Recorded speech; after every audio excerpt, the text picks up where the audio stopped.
So it's the first week back in January 2026, and there are some quick wins you need to start thinking about right now to make to set the tone for not just the quarter, but for the full year. And I will walk you through some of the things that you need to think about. Now, let me tell you, there are many of your peers and colleagues that will not be thinking like this. So the fact that you are even thinking like this is going to set you up for success for the rest of the year. And what I've also found out about timing is that the earlier you sort of grab opportunities available to you, the easier the rest of the year or the easier the rest of the projects you're working on because you've already set yourself up to succeed. So there are some things that you need to start thinking about now. I will first talk about me, for instance, because I also resumed Monday. This is Wednesday. I resumed on Monday back to work. I manage audit engagements, and one of my biggest portfolio projects in my portfolio is one of the biggest banks in the UK, and I manage one of the critical areas of the bank audit. So, what are the things I've been able to do this week, just this week, resuming this week? So, Monday, I resumed to work. I made Monday the day where I caught up with my teams across not just the biggest project in my portfolio, but I caught up across my teams. And Monday was the day where I set the tone for the quarter because the quarter is quite critical because it's the busiest time for us. So I remember having a almost a 2 hour meeting with my team on my bank audit to set out critical things we need to do, think about all the things we need to achieve, all the key milestones, basically reverse engineering the results we're looking for back to critical project plans, the key milestones, who is responsible for what, when things are expected to get done, and the rest. So Monday was the day where I did all of that on spreadsheets and on project trackers and all of that set up, calendars set up or updated because calendars for reviews and all of that been set up before we went on Christmas break already, but updated, giving new information and all of that. So Monday was the day where I did all of that with my team. And because I was able to have those sit downs with my team, it was now easy for me to have conversations. Yesterday, which was Tuesday, with my critical stakeholders. So yesterday, I had meetings with my partners, my directors across my projects, and we discussed what the plan is. Now, I already foresaw that that was going to happen. So Monday made sense for me to have had the sit down with my teams. And then the plan was then communicated with my stakeholders yesterday.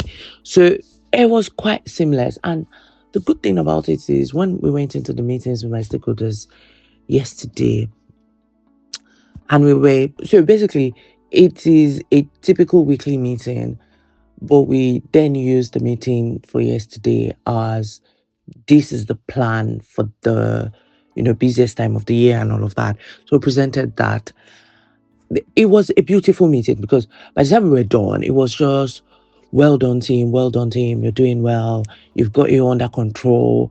It was so beautiful to see. And the reason why that happened was because this is the first 1 or 2 days or first week is when you should be having a plan and communicating the plan for how you want to get across, get through maybe like your critical projects and all of that. So that was me. Over the past 2 days, it was like planning is not the easiest thing, but it was just beautiful to see having to, plan such complex engagement and discussing the plan and the plan being accepted. Okay, so that is what I've been up to in the last 2 days. But there are other things that I've got on track to do for the rest of the week and even on up into next week and all of that. And I'll be sharing some of the things you also need to start thinking about for the purpose of setting yourself up to win. Okay, so If you work with clients, customers, or you have some key stakeholders, now is the time for you to start having conversations about the expectations of you in terms of performance. Get those one-on-ones in. It's quite critical. In fact, on Monday I was supposed to have a one-on-one with one of my holders, but because I told you guys I do bi-weekly, like twice a month conversation with my stakeholders. Couldn't have the first one because it was the first day in, so everybody was still trying to get in the zone of all of that. So I'll be having probably one next week, probably one the week after. So set up your one-on-ones and discuss expectations, discuss what will be expected of you, and get into the zone of understanding how your stakeholders are thinking about you. So set the expectations. If you work with clients, customers, and all of that, you could also get their buy-ins. What are they thinking about in terms of all of the deadlines and all of that? So get their buy-ins and kind of set realistic timelines and expectations with your stakeholders. Okay. Now, another thing you can do in the next couple of days is to make sure that you set yourself up in such a way that you're on high visibility project or on the high visibility part of your project. There are two things. High visibility project is the project itself is gaining the attention of the right people, the decision makers. Then let's say you're on a project that probably may not be as out there gaining all the attention, but it's still a very good project. Set yourself up to be involved with the most critical part of that project. So make sure that you are in the critical of the critical. Like the projects I'm working on now, they are the critical of the critical. So get yourself into that zone of it is an area of work that everybody wants to know more about. If my leaders are going to have sleepless nights, that is what they're going to have sleepless nights about. And then get into the midst of that, because what then happens is you have more face time with your bosses and leaders. You are also synonymous to what they consider to be valuable and critical. So if you're not there yet, ask to be put on those types of high visibility engagements, projects, jobs, whatever that is. Okay, now this is the time everybody's coming back to work. Get your relationships on the road. Okay, get your relationships on the road. Start talking more to your leaders. Have some chit chats with them. Go for coffee with them. Go for tea with them. Ask them to lunch, whatever that is, and have some conversations with them. Start building little by little those relationships. This is the time. Don't forget, this is the new year where everybody has resolutions. I want to do this well. I want to do that well. Your leaders also have resolutions. Some of their resolution may be, I want to get to know my team more. I want to, build my team and all of that. So connect into their resolution. So you can say something like, with regarding to leading the team, do you have any resolution for the year, or do you have any goals for the year? And how can I support you to achieve that for the team? I'm telling you, it just works. So find a way to plug yourself into that and build the right relationships. Those are the kind of small, tiny wins you can gain on this side that will then be chips you can use for bargaining for the rest of the year. Now, I need you to not say, oh, it's the first week back, everybody is lazy. And I literally mean it. First week back, a lot of people are working, but at the same time not working, because everybody is still coming into the zone. There's still a lot of chit chats about the holiday. People are still trying to unwind from the too much eating, drinking that happened over the holidays. And everybody is still trying to, catch up with the new year. You immediately go have some wins. Don't wait. Start having wins. Start having some feedback come through. Solve an important problem.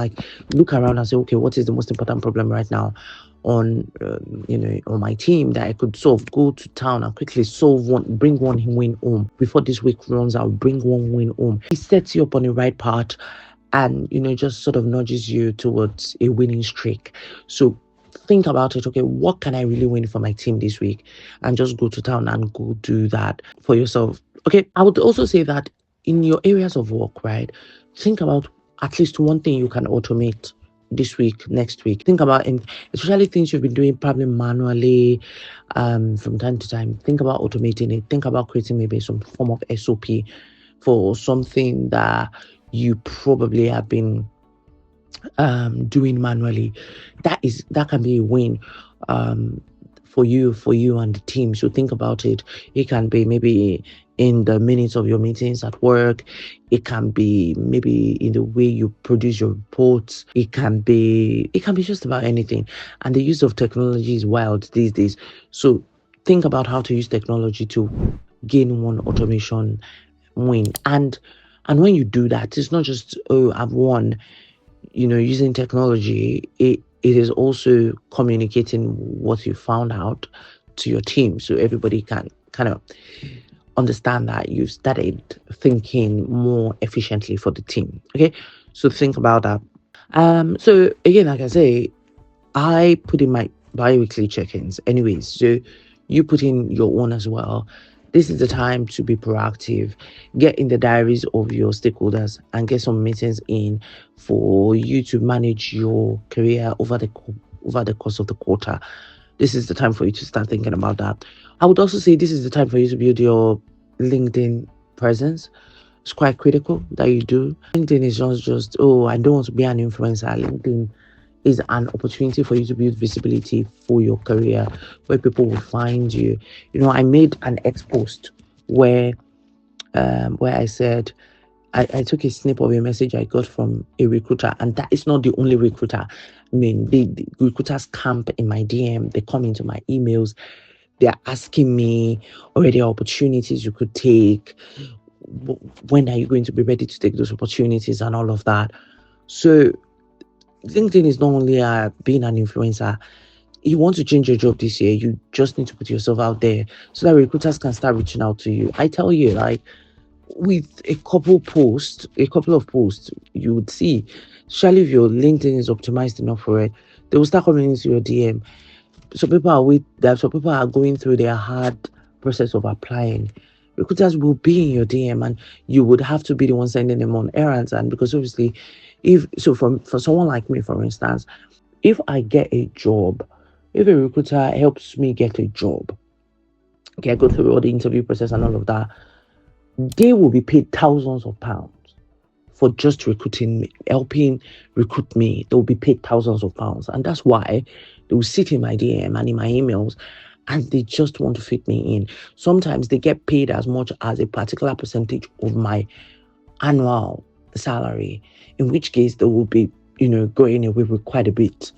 So people want you to get jobs because it's their job for you to get jobs, but they need to see you. If you're not out there, they're not going to see you. So it's not just, so when I say post, engage with each other, support each other on LinkedIn.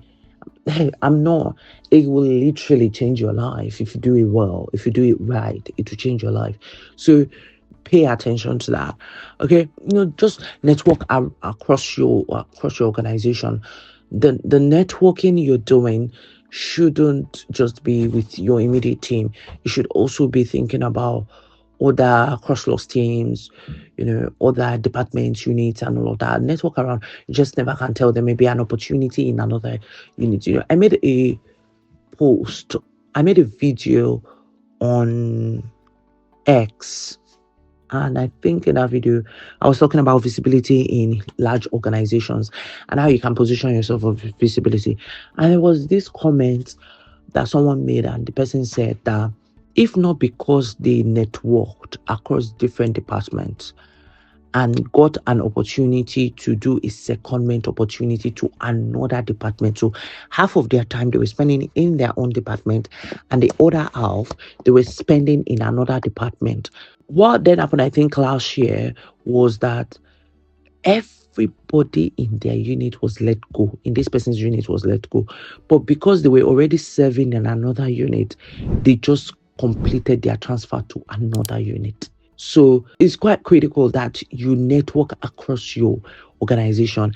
I've also seen that happen. I've also seen that play out as well with some of the people that I've coached before. There was this person who they were doing a redundancy process in their organization, and this person was on secondment to another department, and all the people that got into the redundancy process within their own department was let go. But this person, because they were already on secondment to another unit, they just finalized paperwork for them to remain in that department. So do take the opportunities within your organization. It's quite critical that you network, talk to people, look for the other opportunities.